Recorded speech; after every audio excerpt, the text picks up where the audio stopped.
देखिए, देश का प्रधानमंत्री होता है। हमारे देश के प्रधानमंत्री के ऊपर कोई भी विदेशी व्यक्ति, विदेशी कोई किसी सरकार का कोई राष्ट्राध्यक्ष या मंत्री कोई अगर अभद्र टिप्पणी करता है तो संपूर्ण देश उसके खिलाफ है।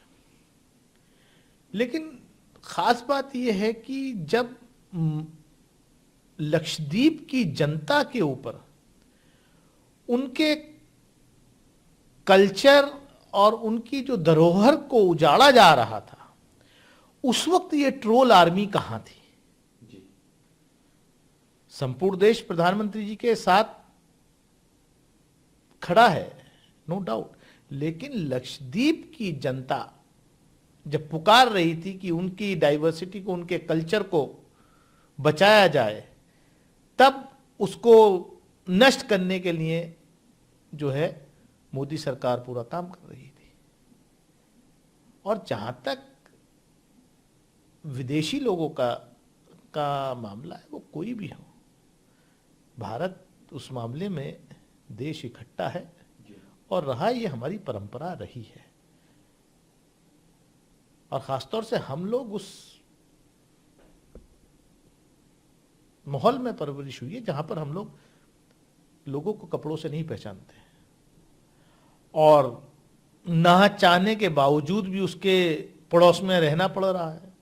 वो कितना ही भी खराब, कितना ही भी बदतमीज, कितना ही भी बड़ा दुश्मन क्यों ना हो, तो ये तो हमारी चॉइस नहीं है। ये तो जो ज्योग्राफिकल बाउंड्रीज हैं, ये तो रियलिटी है।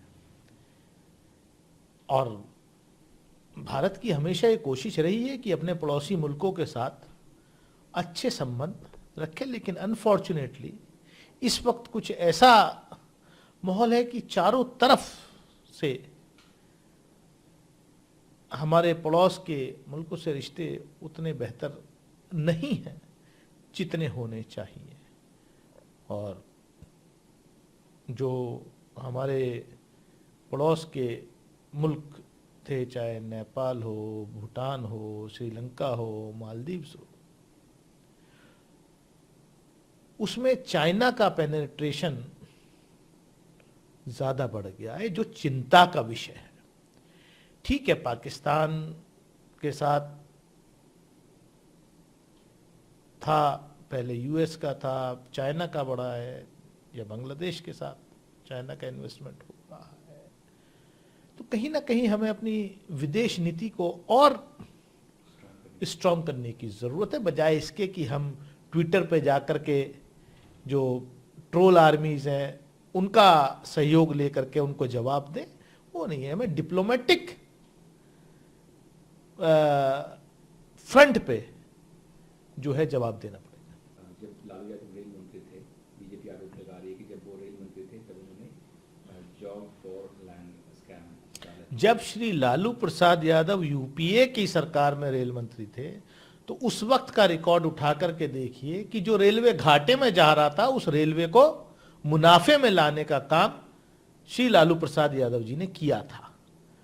और आईआईएम ने बाकायदे उस पर रिसर्च किया कि भाई ये कैसे टर्न अराउंड किया। आज रेलवे का क्या हाल है सब जान रहे हैं। जो बुजुर्गों के, जो सीनियर सिटीजन्स के कंसेशंस थे वो भी खत्म कर दिए।